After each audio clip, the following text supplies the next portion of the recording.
bueno es estar nuevamente, los hermanos juntos en armonía. Isaías 61 habla, lo hemos hablado muchísimo en este último tiempo, y es porque justamente habla acerca del mensaje del reino.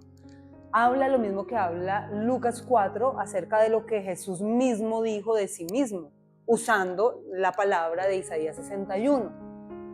Cuando veíamos ahí en Lucas 4 o en Isaías 61, ¿qué es lo que Jesús viene a hacer? Viene a sanar en primer lugar corazones quebrados, rotos, a sanar heridas, viene a liberar cautivos, viene a liberar prisioneros, y después de eso, después de que sana y libera, Él habla de una investidura, habla de unos vestidos que son diferentes a los vestidos que antes la persona, de pasar por todo ese proceso de sanidad, restauración y liberación, tenía. Habla de una ropa totalmente diferente, que ya no es una ropa de luto, sino es un traje de gozo, de alegría, y ahí es donde nosotros tenemos que entender que el gozo del Señor es nuestra fuerza, y que el gozo viene cuando hay una persona que ha sido tocada, restaurada por el Espíritu Santo de Dios, liberada por Él. El gozo viene solamente a nuestra vida cuando pasamos por un proceso de sanidad y liberación. Antes no, es imposible experimentar el gozo del Espíritu, tener gozo de Dios en nuestra vida si no hemos pasado antes por un proceso de sanidad y liberación.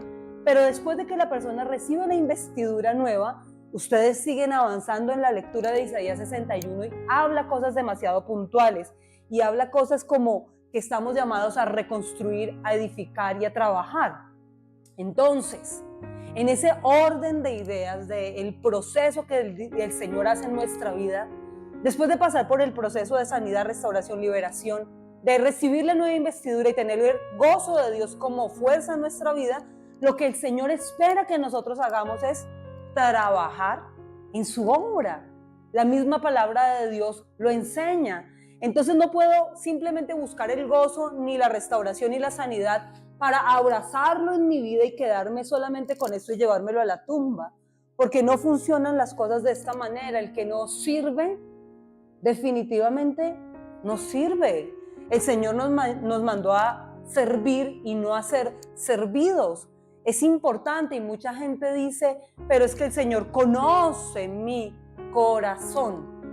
Y es real, el Señor conoce el corazón, y el corazón es engañoso, malo, perverso y pecaminoso, inclinado de continuo al mal. Eso es lo que habla la Escritura cuando describe el corazón de la raza humana. Ahora, si para el Señor, si tu corazón ha cambiado y ha sido transformado, porque sí, un corazón nuevo, como lo predicaba ayer Sara, ese corazón nuevo se recibe, es cierto, pero evidencias de un corazón nuevo también es una nueva manera de actuar y de vivir, de trabajar para Dios, de entender que si yo digo amar a Dios, amo lo que Él ama. Es imposible que yo diga que le amo y no amar lo que Él ama. Eso no existe. Eso es amar de palabras, y las palabras hay que llevarlas a lo real, a materializarse. Es lo que la Escritura me está pidiendo en Isaías 61. Si no fuera importante, no estaría escrito en su Biblia y en la mía que después de pasar por ese proceso de sanidad y restauración, nosotros debemos trabajar para la obra de Dios. Si no fuera real. Ahora, si solamente Dios se enfocara en el corazón, que es lo más importante, en realidad sí lo es, pero si solamente fuera importante el corazón, como mucha gente dice, yo quedo en casa, me conecto virtualmente, yo hago esto, yo hago aquello, si solamente fuera importante ese punto, el Señor no se hubiera encargado de decirle a Moisés, me levantas un tabernáculo con estas medidas, estas especificaciones, y dentro de ese santuario lo que se va a hacer es levantar incienso de adoración continua y diaria. Si para el Señor solamente fuera importante el corazón, como mucha gente se atribuye, que de hecho ya eso demostraría que el corazón no está alineado a la palabra de Dios. Si solamente fuera importante el corazón, entonces Dios no les hubiera dicho, los sacerdotes se van a vestir de esta y esta y esta manera. No se hubiera enfocado en tantos detalles y minucias, cosas que son pequeñas, tal vez para el ojo humano imperceptibles, o medio ñoñas, o pasadas de moda. Y tenemos que llegar a un punto acá claro, y es que Dios sigue siendo el mismo ayer, hoy y siempre. Él habita la eternidad. Dice que Él es alto y sublime, y Él habita la eternidad. El Señor sigue habitando la eternidad. Así es de que aunque ya no usamos mitra, ni usamos efod, ni usamos tantas cosas, sí el Señor demanda que lo que se revela externamente sea el resultado y el fruto de lo que hay internamente. Entonces yo no puedo manipular con mis palabras diciendo que Dios solamente está interesado en mi corazón, cuando Dios no solamente está interesado en tu corazón, sino que a través de tu vida se ha revelado Él. ¿Estamos? Isaías 61 es un claro ejemplo de eso. Entonces, pero Dios nunca va a obligar a nadie, el Señor no obliga nada a nadie. Es tanto así que cuando el hijo pródigo sale de casa, el padre no va en busca del hijo. No es el tema. En esa parábola por lo menos no lo es. El padre se queda ¿dónde? En casa. ¿Y quién es el que vuelve a casa? El hijo que se fue en algún momento y se largó de manera rebelde. Él tiene que volver al padre, vuelve a sí mismo y vuelve al padre. Entonces debemos entender que el Señor no obliga a nadie, pero sí evidencia que alguien tiene comunión con Dios, que es real la amistad que tiene con el Espíritu Santo cuando hay sanidad en las emociones. Y esto no es un tema de campamentos, de encuentros, de congresos, no, esas son herramientas que el Señor usa, siervos que Dios trae para sanar, para ser usados para determinado momento en nuestro proceso, sí. Pero la sanidad de Dios es evidencia de alguien que camina en una correcta amistad con el Espíritu Santo. No puede ser que alguien diga que tiene el Espíritu Santo y todo el tiempo fluye en aguas maras. Porque lo que mi palabra enseña, y creo que la de ustedes también, es que cuando las aguas se tornaron o estaban amargas, maras, la cruz de Cristo, el madero arrancado de un árbol que tipifica esa cruz en la que fue crucificado nuestro Salvador, ese pedazo de madera puesto sobre el agua amarga, hizo que las aguas amargas se volvieran en aguas dulces. Entonces, cuando la obra del Espíritu Santo está en una vida, tiene que haber dulzura. Es un cambio, no puedo vivir todo el tiempo en la amargura. Y no digo que no te estreses en algún momento o no te enojes, porque puede pasar, airaos pero no pequéis, no se ponga el sol sobre vuestro enojo. Es cierto, nos irritan ciertas cosas, nos molestan otras tantas más. Algunas personas les molestan otras y les delican cosas que para algunos de nosotros no son motivo de delicación, de molestia a tales puntos y extremos, pero ok, puede pasar, porque somos seres humanos, pero no es anclarse a la amargura. El que milite, el que viva todo el tiempo en esas aguas amargas solamente está demostrando algo, y es que el madero no está tocando sus aguas, y lo que la Biblia dice es que el que cree en Jesús, de su interior correrán ríos de agua viva, ¿verdad? Lo dice la Escritura. Y la Escritura dice nuevamente que el Señor es el que sana los corazones quebrados. Entonces lo vemos nosotros acá, pero Él no va a obligar a nadie, pero sí es evidencia de que alguien está caminando bien con Él. De igual manera, aquel que en algún momento fue atado por algo y experimenta libertad, simplemente está revelando que el Espíritu Santo es el que libera su vida. ¿Libre de qué? Libre de la culpa. ¿Libre de qué? Libre de la opresión. ¿Libre de qué? Libre del miedo. ¿Libre de qué? Libre de la angustia, de la ansiedad, libre de absolutamente todo lo que Satanás quiera lanzarnos para oprimir nuestras vidas. Libertad. Libertad de las cosas que otros me causan y el dolor que otra persona me pueda causar, pero también libertad de las metidas de pata que yo he hecho a lo largo de mi vida. Libertad. Quiero que veamos el Salmo 126, del versículo 1 al 2, vamos a leerlo en la Reina Valera 1960.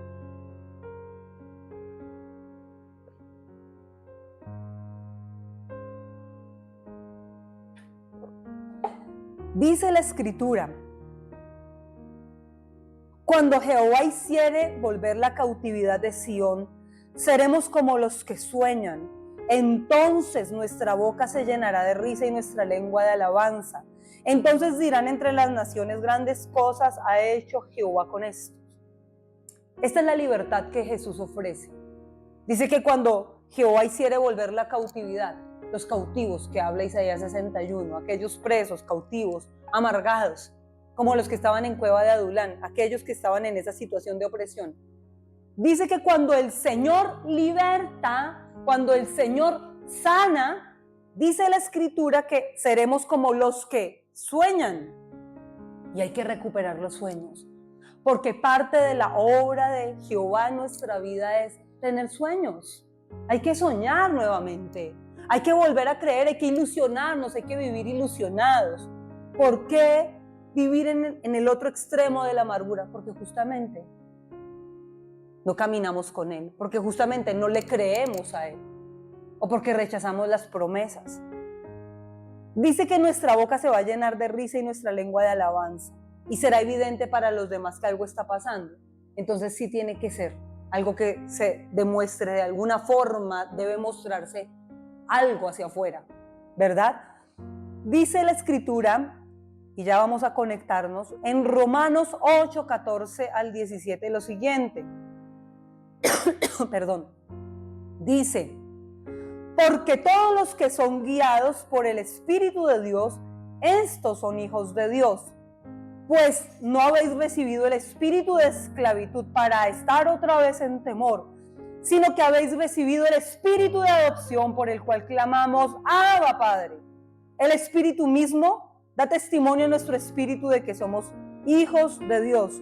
Y si hijos, también herederos, herederos de Dios y coherederos con Cristo, si es que padecemos juntamente con Él, para que juntamente con Él seamos glorificados. Amén. Qué espectacular esto. ¿Qué tiene que ver esto con lo anterior? ¿Qué dice el apóstol a los romanos? Porque volvemos al mismo punto.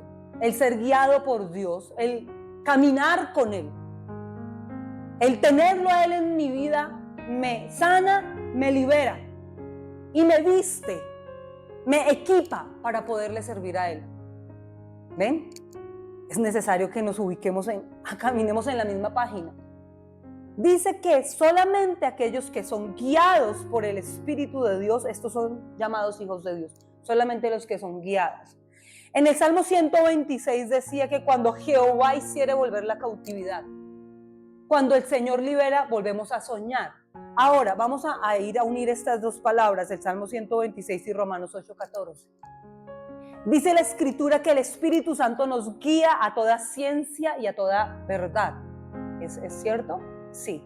También dice que el Señor no nos niega jamás su Espíritu, es parte de la salvación, es parte del mensaje del reino, tener al Espíritu Santo en nuestra vida, caminar y conocerlo a Él, y es una tarea de todos los días. Es imposible conocerlo en un campamento, en una reunión de iglesia.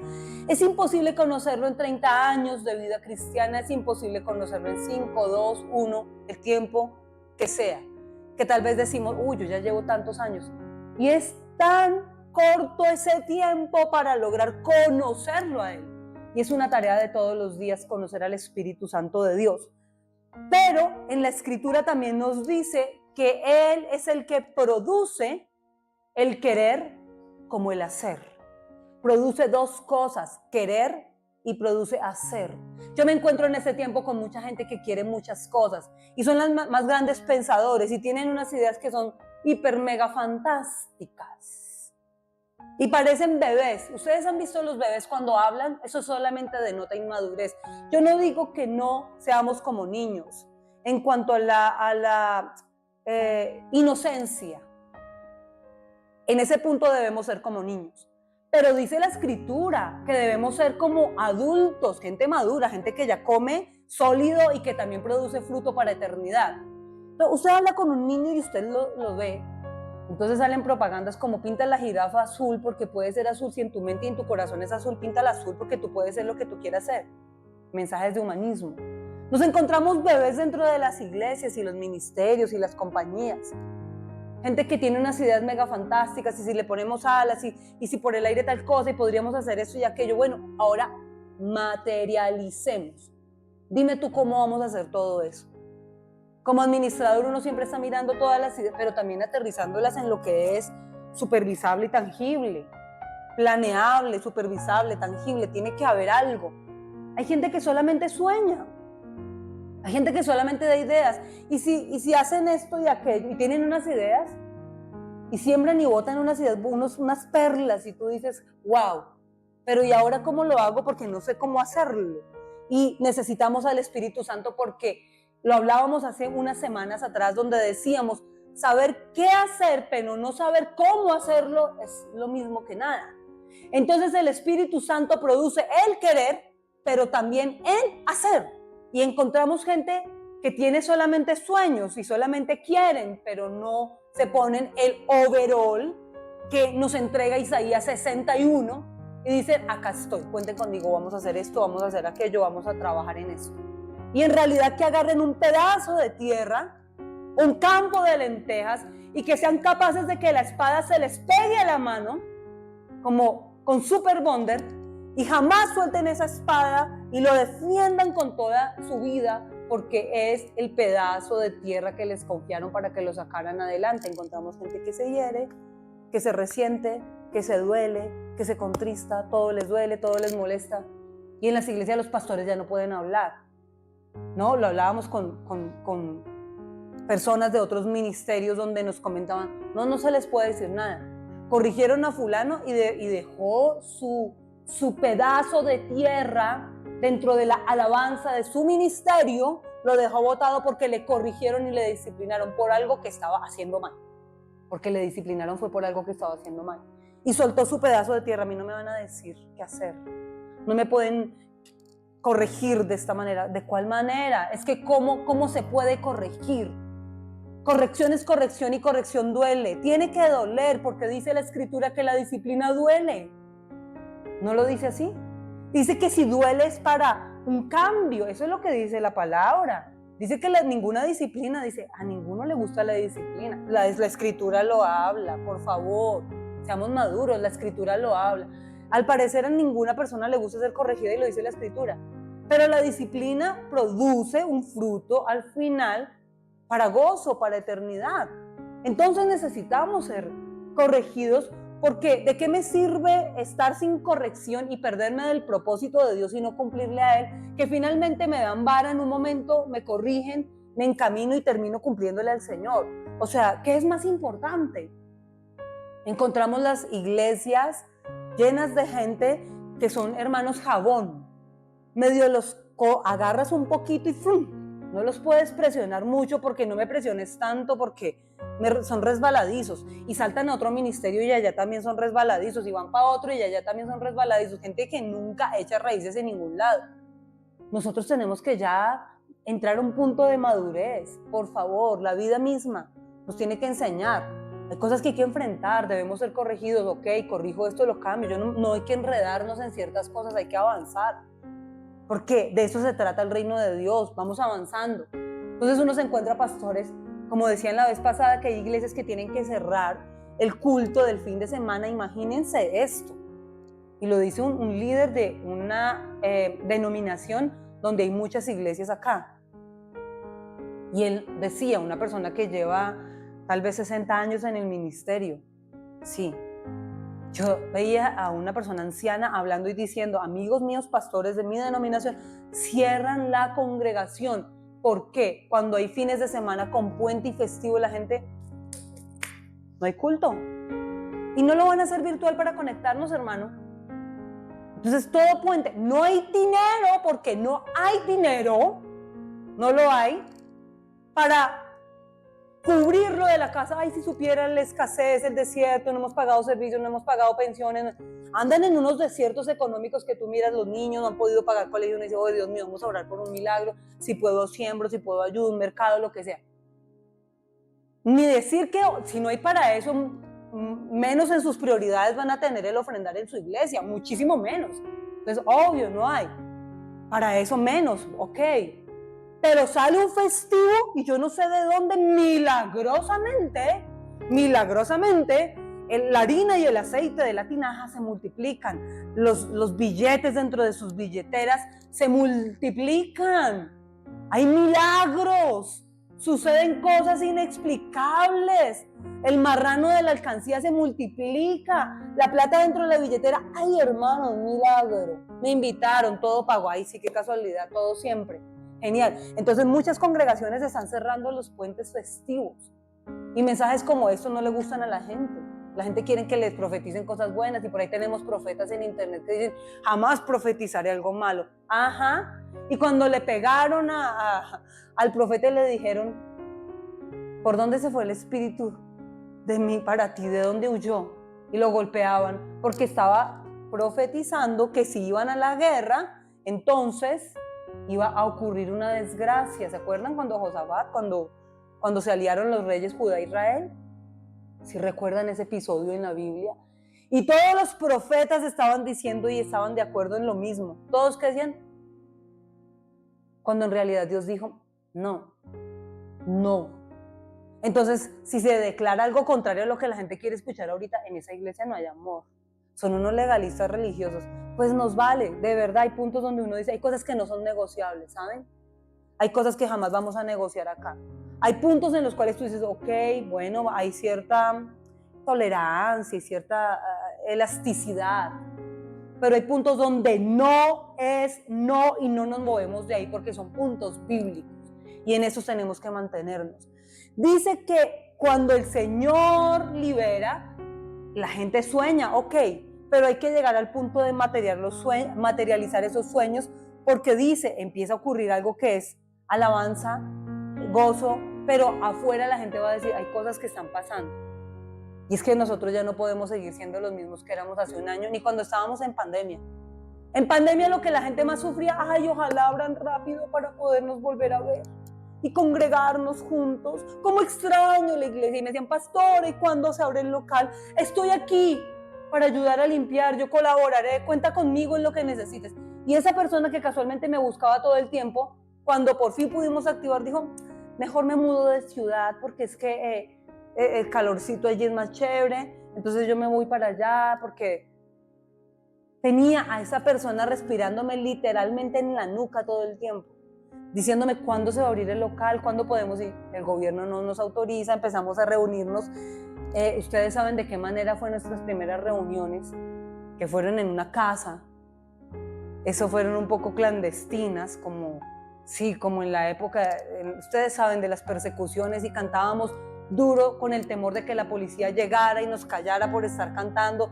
Y yo decía, a la única persona que van a molestar en este lugar es al líder de la congregación. O sea, si multan a alguien, si se llevan a alguien, pues la persona que está causando el desorden soy yo, pues lo asumiré con madurez. Yo solamente clamaba, ay Señor, guárdanos. Y más cantaba la congregación, unos en la cocina, otros desde el baño, pues ustedes saben, ustedes saben cómo nos tocó, porque estábamos, gracias a la hermana Maribel que nos prestaba su casa, y allá todos metiditos, orando y adorando.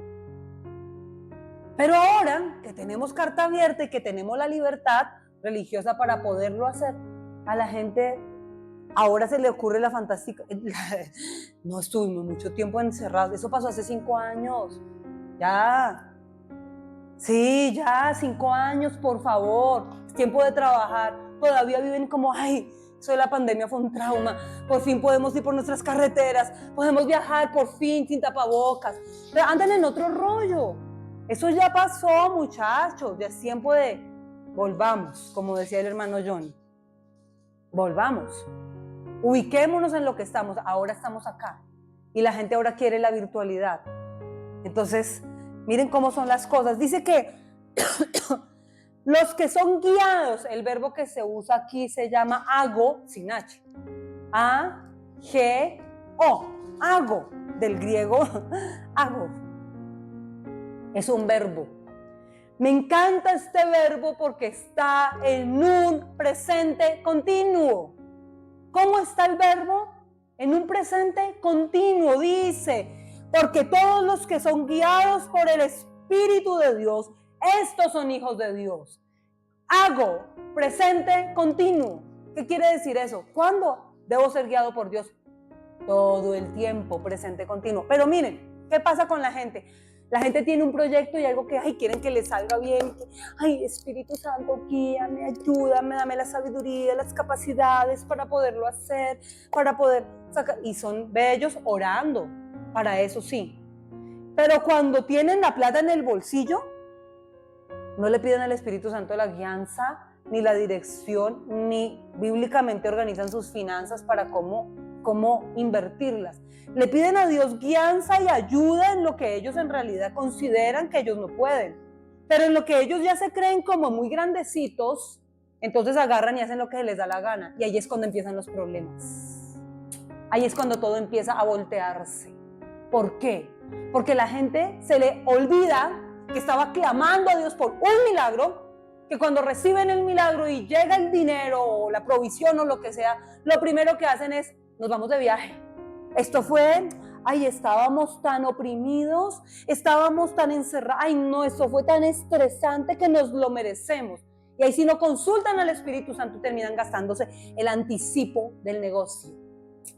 Y luego se retrasa el segundo pago o el tercer pago, porque a veces los negocios se enredan un poco, porque pasa en la vida real, mandan el primer cheque, y si tú con ese primer cheque no te dedicas a hacer lo que honestamente tienes que ir a hacer, que es comprar la materia prima y empezar a trabajar, sino que te vuelves cuentas alegres, cuentas de bolsillo y empiezas a hacer un poco de sandeces, sin pedirle la sabiduría al Espíritu Santo, y si lo sacas a Él, si lo sacas en ese punto, no pretendas que las cosas salgan bien. Dice, los que son guiados, presente continuo. Entonces la gente quiere un hijo, los que han por mucho tiempo pasado momentos de esterilidad y su petición más grande es un bebé. Y el día que tienen el bebé, dejan de ir a la iglesia. Le pidieron tanto al Espíritu Santo que les ayudara en ese proceso. Luego cuando llega el bebé, se les olvida quién fue el que les entregó ese bebé, ese milagro. No porque de pronto el bebé se me resfría, no porque el ruido de la alabanza me lo va a ensordecer y de pronto sus timpanitos se pueden dañar. Yo he encontrado adoradoras de respeto, adorando cuando la panza está pequeña, adorando cuando la panza es, cuando las medidas son 90, 200, porque eso es una cosa, así panzonas adorando y luego con su bebé amarradito adorando. Las veo adorando con su bebé amarrado en el cuerpo. Luego las veo con la canastica y con el pie moviendo al bebé mientras están adorando. Eso me pareció impactante. Luego el bebé ya caminando, pegadito ahí mientras la mamá adora. Luego el bebé empieza a levantar sus manitas y empieza a crecer dentro del altar. No, pero hay gente que no. Hay gente que no. No porque el bebé. Ahí sí les pasa de todo. Entonces nosotros no podemos ser tan hipócritas, porque a nadie le gusta sentirse utilizado por nadie, de pretender utilizar al Dios fuerte, el grande, el temible, a esa fuerza incontrolable, incontenible, grandiosa, sublime, soberana. ¿Qué nos pasa por la cabeza? ¿Cómo podemos pretender jugar con alguien tan poderoso? Por favor, a Dios se le tiene que respetar. A Dios se le respeta y se le teme con reverencia. Es Dios, el Dios que sostiene el universo. Esto da temor. Yo esta mañana le decía, uy, Señor, hablar de ti me produce temor y temblor. De verdad, me da miedo. Sí. Ay, pero qué exagerado. No, me da miedo. Hablar del Espíritu Santo ahora que estoy estudiando un libro, que ustedes lo han visto cómo estudio mi libro. Ustedes lo han visto, mi manera de estudiar, porque así se estudia un libro. Estudiando sobre el Espíritu Santo, donde agarro un versículo de lo que estoy estudiando y tengo que cerrar y ponerme de rodillas a orar, porque me he dado cuenta de que no conocía tanto como creía conocer. Es tan impresionante de verdad caminar con Él y servirle a Él. Él produce querer como el hacer. No podemos quedarnos en solamente querer. Tenemos que materializar en el hacer. Esa es la mayor evidencia de que tú caminas con el Espíritu Santo, cuando tú quieres y tú materializas. Cuando tú dices, mi corazón está comprometido en esta obra. Como cuando desde fuera tú ni siquiera estás acá y tú dices desde otro país, yo estoy apoyando ese ministerio porque creo en el Dios que me ministra. Lo creen. Eso es materializar, eso es producir el hacer también. La voluntad de Dios, que es buena siempre, que es agradable siempre y que siempre es perfecta. Esa es la que es perfecta, la nuestra no. Entonces, queremos ser guiados por el Espíritu de Dios para ciertas cosas, pero para otras, ay no. Ay, Señor, sáname. Dios les da un tris de fuerza y dedican su fuerza a acostarse, a ver series, a rascarse la panza. Ay, sí, porque pasé unas noches tan terribles que ahora se me va a quedar en pijama todo el día. No dormí porque estuve enfermo, estuvo terrible. Hombre, ahí es donde uno dice, no hay carne en ese versículo todavía, donde dice que es mejor un día en estos atrios que 1000. No es tan doloroso no poder estar en la iglesia. Es tan triste no poder congregarse. Mi cabeza no entiende cómo hay personas que pueden durar tanto tiempo sin congregarse.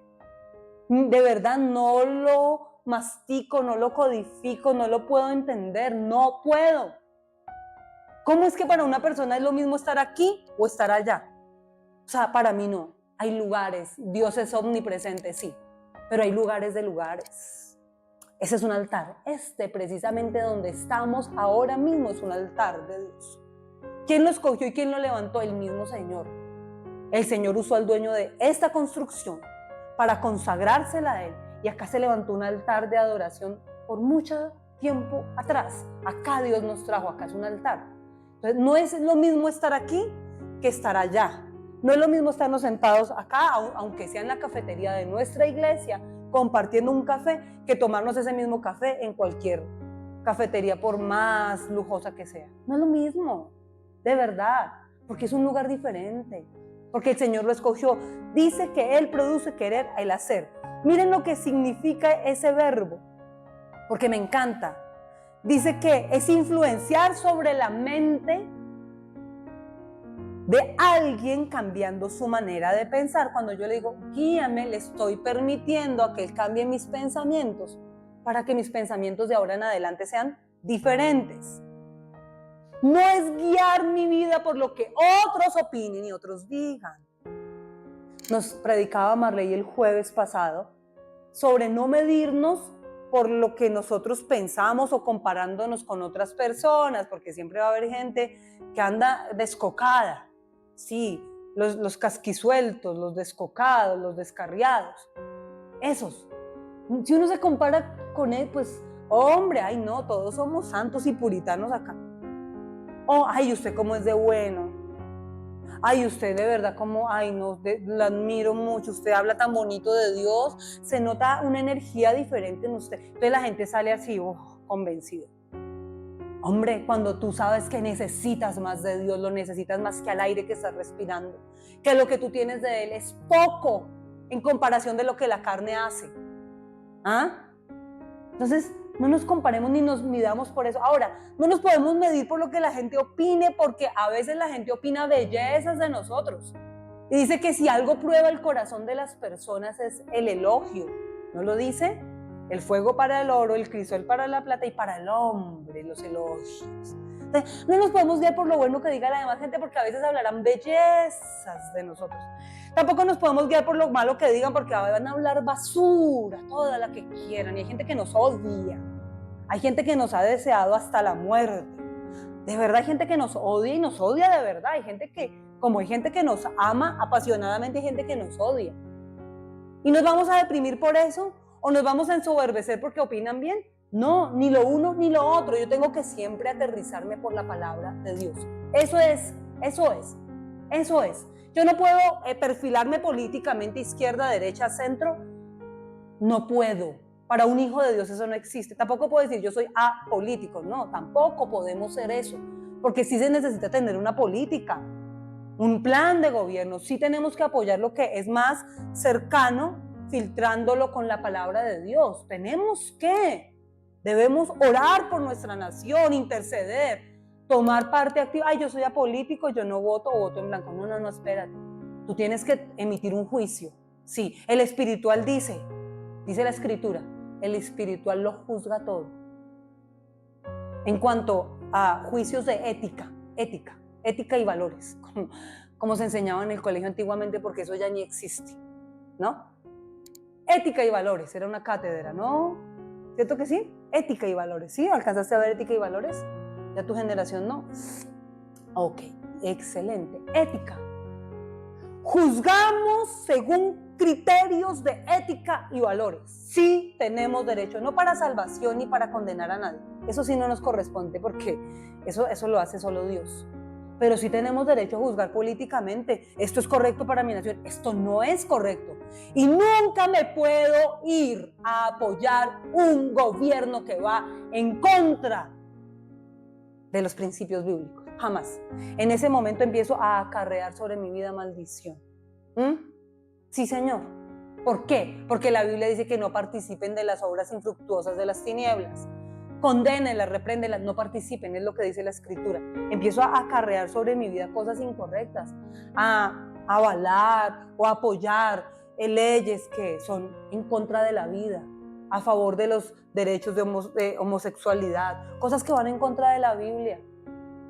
Lo siento, es lo que la Biblia enseña, es lo que nuestra palabra nos enseña. Entonces dice que es cambiar la manera de pensar, pero miren esto, dice que es conducir, es orientar a alguien por el sendero que debe, que puede y debe avanzar. Es conducir. Entonces cuando yo le digo al Espíritu Santo, guíame, también le estoy diciendo, cambia mi manera de pensar, pero también le estoy diciendo, guíame por dónde camino para no meter la pata más. Guíame, ayúdame dónde pisar, cómo caminar, cómo respirar, cómo hacer. Todo eso necesita la guianza del Espíritu Santo. ¿Cómo avanzamos? Y Él es el que conduce, Él es el que nos dice por dónde. Dice que Él es el que endereza nuestros pasos. Es lo que tenemos que. Luego dice que es dirigir, es trasladar, es acarrear y es transportar. Y acá me encuentro con algo. Y es que el Espíritu de Dios en medio del desierto llegó al pueblo, dice que los llevé como en alas de águila. El Señor era el que, ay no, es tan maravilloso que la nube, veíamos un programa hace poquito, un documental donde hablaban lo impresionante que debió haber sido, que la nube los orientaba y les decía para dónde ir, y la columna de fuego también los orientaba. O sea, qué majestuoso ver la dirección y la guianza del Espíritu Santo en forma de nube y en forma de fuego adelante del pueblo, abriéndoles camino, rodeándolos.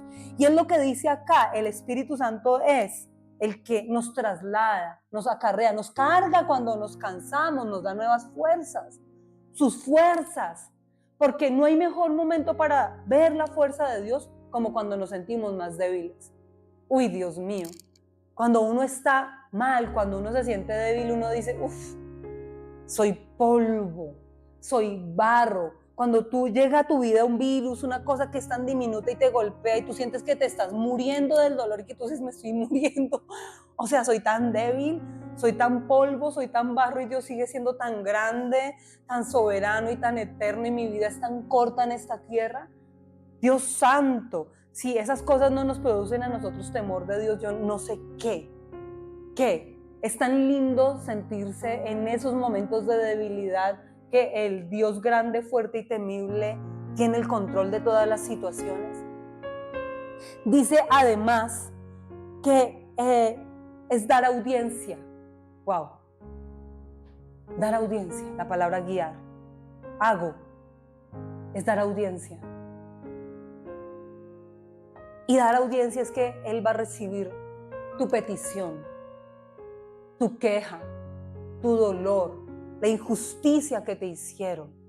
Él te da audiencia para escucharte, pero además dice que es ponerse del lado de aquel que está sufriendo. O sea, si la palabra guiar es tan profunda en este texto, la palabra hago, ese griego es tan profundo, es que Él me da audiencia, pero a la vez se pone de mi parte para ayudarme en mi debilidad. Hago. Entonces, y es un presente continuo. Necesitamos ser guiados por el Espíritu porque dice que solamente los que son guiados por el Espíritu de Dios son hijos de Dios. Ahora, ¿cuánto vamos, Nico? Si podemos pasar al otro o dejamos hasta acá. 40. Ok, vamos a dejar hasta acá. Solamente vamos a terminar con esto. Miren, el Señor le permitió vivir la oscuridad a Abraham para poder en medio de la oscuridad mostrarle las estrellas. El Señor le permitió a Adán caer en un sueño oscuro y profundo para poder entregarle a su mujer. El Señor nos permite momentos de oscuridad para luego entregarnos audiencia, para luego conducirnos, cargarnos, ponerse de nuestra parte, para cambiar nuestra manera de pensar. es el Señor el que lo permite para poder obrar y ser el único que nos guía. Voy a hablarles de dos personas y con estos dos personajes quiero terminar. No son cristianos. La próxima vez arrancamos con uno que sé que nos va a bendecir mucho. Concluimos con esto. Yo le hablaba a Sara del coronel Sanders. Ahora los colores del coronel, vestido de blanco con un moñito negro, en cierta marca de pollo. Sí, ya vamos. De aquí vamos a salir a comer KFC. Ese botilín de cartón donde ponen las presas de pollo que son apetecibles, que son jugosas, que son crocantes, que tienen el nivel de crocancia excelente y por dentro la frescura que se necesita. Ahora sí vamos para allá, ¿ven? Acá les vendo el pollo, se les tiene. Cuando vemos al coronel parado en los establecimientos y vemos su moñito y uno dice, ay, tan bonita, qué ternura. No voy a hablar de su humanidad porque muchos dirán, ay, pero ¿por qué ponen de ejemplo a una persona? Vamos a, como dijo Jesús, a escucharlo todo, retenemos lo bueno y desechamos lo malo. Me parece impactante que él a sus 40 años de edad, fue donde él se topó con la bendición de una crisis. Su país fue golpeado por la hambruna, por la Gran Depresión. Empezó a tener su restaurante como un paso de comida, es decir, comida empacada para que los conductores camioneros en la carretera pudieran llevar su comida. ¿Cómo ocurre lo de la caja de cartulina? Un viajero un día llegó con miles de cajas de cartulina, cilindros, y se quería desengüesar con él y vendérselos. Y él dijo, sí, pues los compro, pero no supo para qué comprarlos. Dijo, compré esto y la gente no empacaba la comida. Y ven que es algo característico hasta el día de hoy. Y él dijo, ¿qué hago con estas cajas? Y se le ocurrió la idea de empacar en la caja de cartulina, unos cilindros de cartulina, adecuarlos y adaptarlos para empacar sus presas de pollo, donde las especias con las que la adobaba tuvo que patentar la receta, porque era algo muy sencillo. Él decía, cualquiera lo tiene en su casa, pero no les digo que todos lo tienen en casa. O sea, no es todo lo que es, sino es las manos de aquel que tuvo un sueño. Seremos como los que sueñan. Pero quiebra su restaurante porque construyen justamente ahí, llenaron de lonas, de tierra, de excavaciones, y su restaurante quiebra. Y en medio de la quiebra él decide irse por la gran parte de su país viajando para vender lo que él patentó. Fue muy inteligente. Patentó y empezó a vender la fórmula, vender la franquicia. Y eso hizo que su negocio creciera. Después de un tiempo, él pasa muchas situaciones, pasa crisis, pasa todo. A lo que yo voy es que luego a los 79 años de edad, después de pasar por una situación también, decide volver a emprender. Y se hizo millonario, multimillonario, se terminó siendo una persona como reconocida a nivel internacional. Fue el primer restaurante de Occidente puesto en China, en Oriente. Fue el primero, la primera cadena de restaurantes que llegó allá, el primero. ¿Me impacta qué? ¿Qué me impacta? Que nunca es tarde para emprender. ¿Me impacta qué? Que el momento de oscuridad que venga a nuestra vida, de dificultad, el Señor lo usa para glorificarse a Él, porque al Señor no lo limitan nuestras circunstancias. Nosotros nos movemos por lo que vemos, pero el Señor está por encima de lo que nosotros vemos. Y nosotros nos hemos acostumbrado a mirar con nuestros ojos físicos y naturales, y Satanás lo sabe bien. Por eso él se encarga de capturar esos sentidos materiales para distraernos y oprimirnos, porque él no quiere que usemos los sentidos espirituales. Hay que trascender y mirar a través de lo espiritual, porque Dios es Dios. A Dios no lo limita, no lo limitó en la casa de la viuda a tener un poco de aceite. A Dios no lo limitó eso, porque ese Dios que conoció ese poquito de aceite hizo que ese aceite se multiplicara para generar una empresa aceitera en su época, para pagar deudas, para salir adelante. A Dios no lo limita lo poco que nosotros tenemos en este momento. A Él no lo limita eso, porque Él es Dios. A Él no lo limita absolutamente nada. De hecho, el que estemos tan limitados en ciertas cosas es el escenario propicio y perfecto para que el Dios de gloria se pueda glorificar. Pero tenemos que hacer hacer, porque no solamente nos vamos a quedar en el querer, vamos a hacer, echar a caminar. Y si nos toca patentar la fórmula y empezar a caminar y sacar la fórmula, pues vamos a caminar para llevar la fórmula, la receta, porque la receta ya está. Y sí, están muchos estantes de cocina, pero la unción que hay en Kingdom y la gracia que hay en Kingdom no la hay en ninguna otra iglesia. No la hay, no la hay. Lo que aquí hay no lo hay en otros lugares, porque tenemos una genética y un ADN que es único. Entonces, si vamos a patentarnos, si vamos a agarrar la fórmula de nuestra receta y a llevarla a otros, pues lo vamos a hacer. ¿A qué vamos? Vamos a hacer. Vamos a pasar a trascender al punto del hacer por su buena voluntad. Amén. Vamos a orar.